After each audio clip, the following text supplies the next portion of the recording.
All right, let's talk skin. And I mean, really talk skin. I want you to just, for a moment, forget everything you think you know about your skin type. Because today, we're going to go way beyond the surface. We're diving deep into the science of it all. You ready? Let's get into it. So, let me ask you something right off the bat. Is your skin way more complicated than you think it is? Now, you probably have a quick answer. Maybe yes, maybe no. But trust me, by the end of this, that answer might just change. Look, we've all been there. We know the basics, right? For pretty much forever, the skincare world has put us into these neat little boxes. You're either oily, dry, normal, or maybe combination. It's the system we all grew up with. But what if I told you that whole system, it's kind of like looking at the world in black and white. It's just not the full picture. Modern cosmetology, which is all about looking at actual biological markers instead of just, guessing based on how shiny your nose is, well, it tells a much, much deeper story about what's really going on with your skin. Because here's the kicker.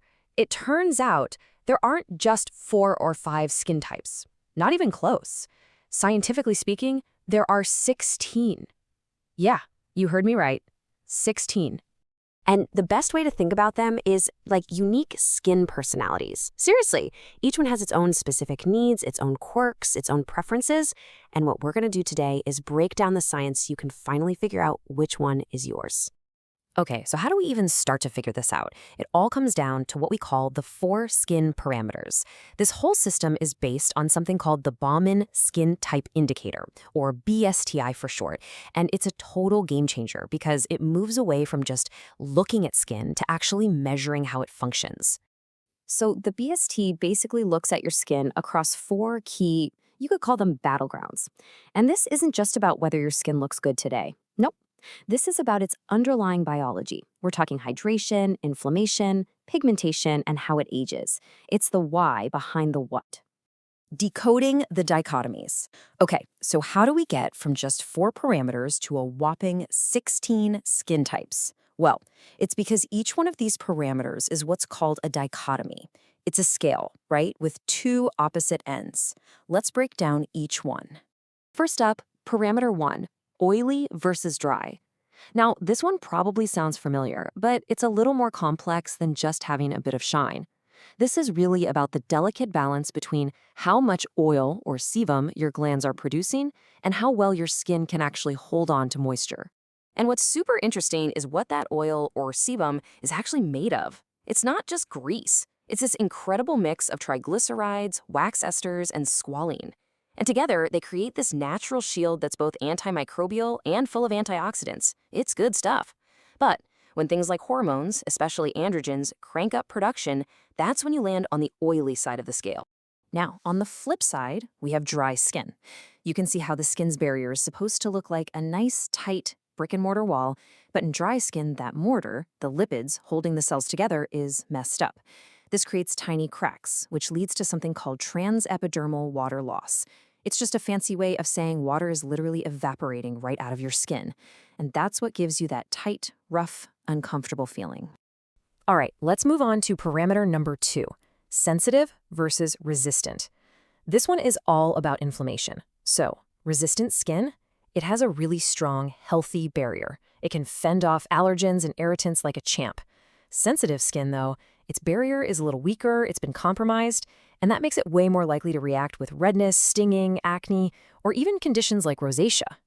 Parameter 3, pigmented versus non-pigmented. This scale is all about your skin's tendency to create melanin. That's the pigment that gives skin, hair, and eyes their color. So if your skin is super quick to pop up with freckles, sunspots, or those darker patches after a breakout or some sun, then you're definitely on the pigmented side of the spectrum. So why does this even happen? It's actually a pretty amazing defense mechanism. When UV radiation from the sun hits your skin, these specialized cells called melanocytes get to work. They start pumping out melanin. Then, that melanin gets packaged up and shipped off to your regular skin cells, where it forms this tiny little protective umbrella over their DNA. It's brilliant, really. But sometimes that system can go a little haywire and produce too much. And that brings us to our 4th and final parameter, wrinkled versus tight. This one is pretty straightforward. It assesses your skin's natural predisposition to aging. And this is influenced by 2 things. You've got your genetics, that's your built-in intrinsic aging clock, And then you have all the environmental stuff, like sun exposure, which causes what we call extrinsic aging. Both of these things, unfortunately, lead to the breakdown of collagen and elastin, the proteins that keep your skin bouncy and firm. All right, the 16 skin personalities. So, we've got our 4 parameters: oily or dry, sensitive or resistant, pigmented or non-pigmented, and wrinkled or tight. We have all the pieces of the puzzle. Now let's put them all together and see the full picture. And here they are, all 16 of them. When you combine your result from each of those 4 scales, you get your unique skin type. You can think of this as the Myers-Briggs for your face. It's that specific. For example, you might be an OSPW. That's oily, sensitive, pigmented, and wrinkle-prone, which means you're probably dealing with acne, dark spots, and signs of aging all at once. What a combo, right? Or you could be a DRNT, dry, resistant, non-pigmented, and tight. That means your skin's pretty tough and youthful, but man, does it need a ton of hydration. You see? Every single combination calls for a totally different game plan. This quote from the research really nails why this is so important. It says, "You are not just dry," because being just dry tells you basically nothing. If you're dry and resistant, your skin is tough. It can probably handle and even needs some pretty heavy-duty exfoliation to let your moisturizer sink in. But if you're dry and sensitive, that exact same exfoliation could be a complete disaster, causing a massive flare-up. The details, they are absolutely everything. Science-based skincare strategies. So, okay, this is all great information, but what do we actually do with it? Well, now that we can diagnose the problem with this kind of laser precision, we can start choosing our solutions with that same level of precision. And this is where the science of skincare ingredients really shines. For each of those core concerns we talked about, there are specific proven ingredients that work. So if your type has a P for pigmented, you're going to want ingredients that help manage that excess color, things like vitamin C or kojic acid. If you've got an S for sensitive, you need things that are going to calm everything down, like aloe or chamomile. Got a W for wrinkled, you need to bring in the big guns, the collagen boosters like retinoids. And if you have a D for dry, your best friends are going to be barrier-repairing heroes like ceramides and hyaluronic acid. It becomes a roadmap. Let's just take exfoliants as a perfect example, because they are absolutely not all created equal. Here we have the big 3 alpha-hydroxy acids, or AHAs. So glycolic acid. It has the tiniest molecule. That means it can wiggle its way down deeper into the skin, making it amazing for improving texture, but usually only on resistant skin. Then you have lactic acid. Its molecule is a bit bigger, so it's gentler, and it has this cool bonus feature of also being hydrating.